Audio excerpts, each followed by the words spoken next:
Hey there guys, welcome back to the channel. In today's video, I'm looking at the FX Audio R07Plus headphone amplifier. So let's get amped. Just kidding. Let's get it.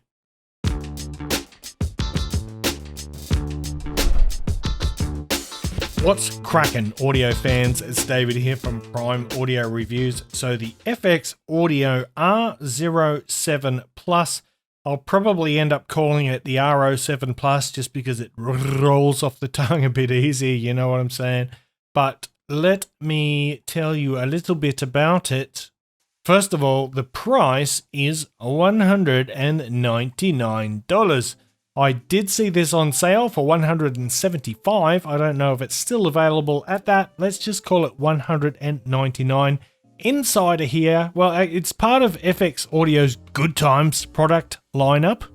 And you might be familiar with the shape if you saw my, what was it, the DS07 DAC review. They've got a few products that are sort of the same dimensions and the same styling. I think they're sort of intended to maybe be all part of an integrated system if you like to swing like that. But it's a fully balanced headphone amp. It's got OP1612 op amps, which is the Texas Instruments, really popular op amps. It's got dual gain modes and a couple of other things, and let's talk about it. We're already looking at the front panel.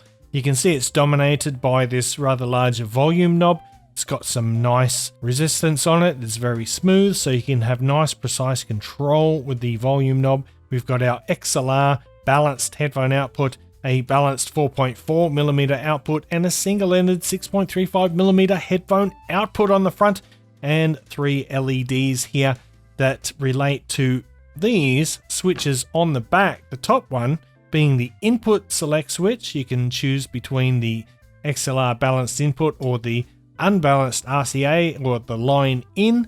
Then we've got this RCA impedance selection switch, low and high. To be honest, I'm not exactly sure what that does. I don't pretend to be an expert, but I am. Wait, I got that backwards, didn't I?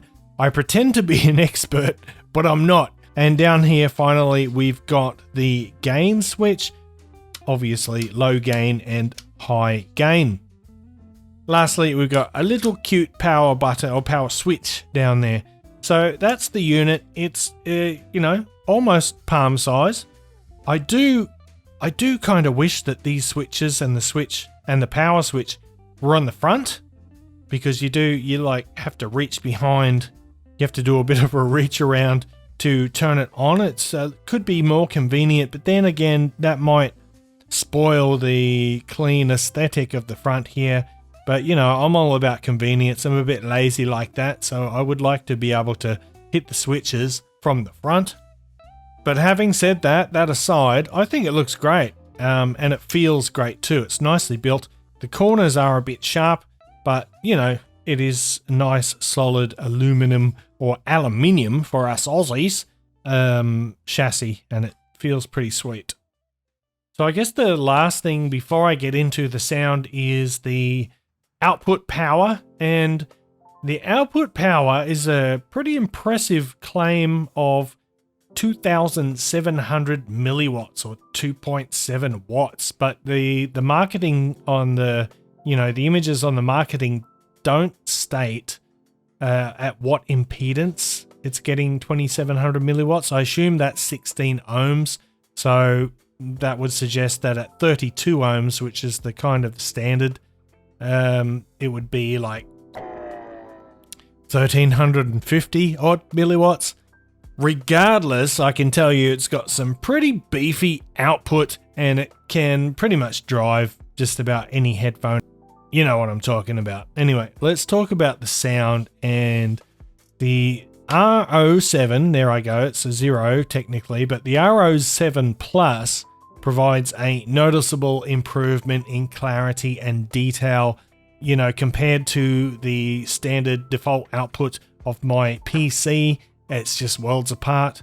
Compared to some of the budget amps that I've got, it is a world apart as well. But depending on what you're upgrading from to the R07 Plus here, look, it's really going to make a noticeable difference. You'll hear new subtle nuances in the music that sort of lesser budget amplifiers tend to gloss over. It's got a beautiful wide soundstage. It's fairly good depth in the soundstage as well. A nice sense of space and dimension in the soundstage. It makes live recordings particularly immersive. So if you get a good live recording through this amp with some good IEMs or good headphones, you're in for a real treat. In terms of sound signature, does that look cool? Does that look alright? I know it's upside down, but I just want it to sit in the light like that for a minute. So in terms of sound signature, I'd say it's basically neutral. It just takes the signal that you feed into it and it amplifies it. It makes it louder. But amplifiers do have some character in my experience, and this one is, I would say, transparent, but it's just got a little bit of added body in the low end. It's got a really satisfying bass response.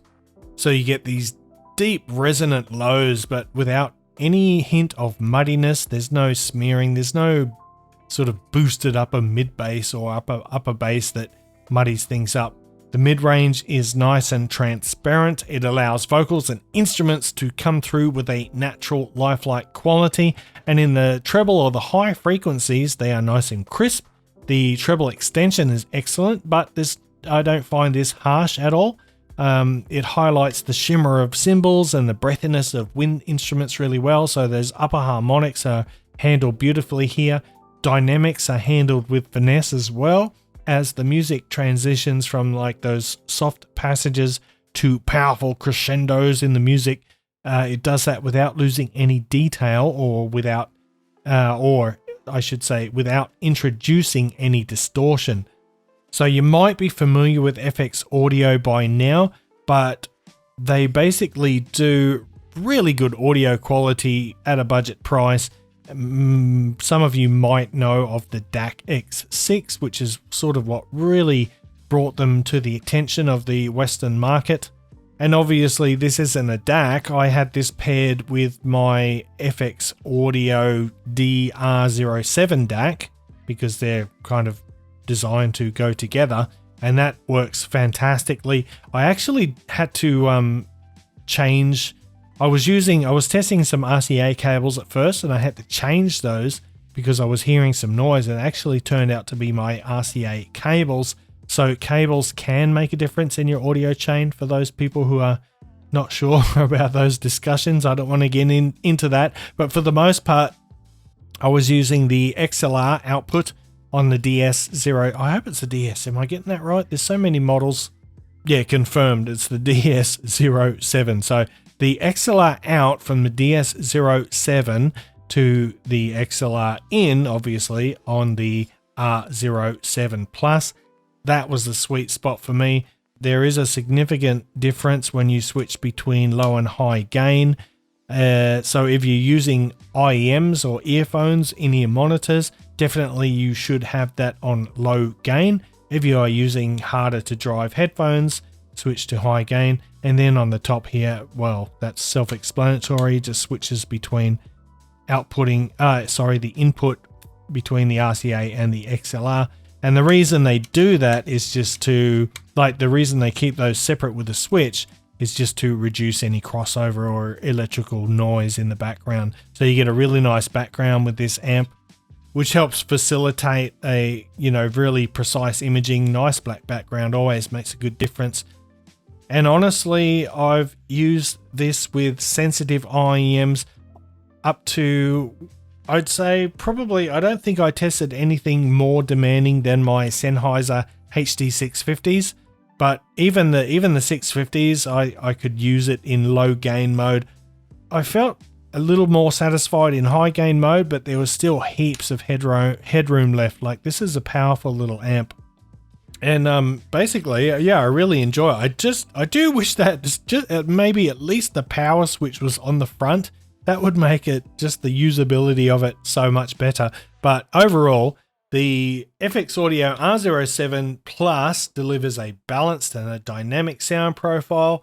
I think its audio performance is impressive for the price, whether you're doing critical or casual listening, whether you're doing gaming or watching movies or listening to music. Finally FX Audio is getting into the balanced world, and that's just a game changer for me. Not saying that balanced output noticeably increases the audio quality, but it's just so much more convenient when you have, different headphones and earphones that use different terminations. Some are single-ended, some are balanced, and just being able to use one device for all of them is brilliant. So I mentioned the Sennheiser HD650, plenty of power for that. I feel like this can push the HD650 to its full potential, those headphones. The soundstage is nice and expansive, but it maintains stable boundaries within the soundstage, good note density, which helps with that precise imaging. Bass notes are full-bodied and impactful, but they're nice and controlled and have good definition. The mid-range obviously is forward and rich in tone with the 650s, especially pleasing for male vocals and string instruments, which is one of the things I love the 650s for. I also tested with the Hi-Fi Man Sundara. Now, the Sundara can be a little bit choosy when it comes to amplification in my experience, but it sounds great with this amp. The bass response is engaging, it's super tight. The mid-range resolution is outstanding with that pairing like this and the Hi-Fi Man Sundara. Considering the combined price of those two items, the resolution is just unbelievable. And I also did some testing with these. This is the new Sivka P2 Plus, P2 Pro, or just P2? These ones, anyway. That review is coming soon. That sounds great with this amp as well. So having said that, I'm going to wrap it up there. Look, I think for the price, $199, this is a very good headphone amp. It doesn't quite match something like the Topping L70, but I think it could definitely compete with the Topping L50. And overall, I like the build, I like the aesthetic, and I love the sound. So giving it my recommendation. Having said that, time to wrap it up. Thanks for watching the video. If you liked it, give it a thumbs up. Parfam Audiophile style. If you're new here, consider hitting that subscribe button before you go. And until next time, I'll see you later.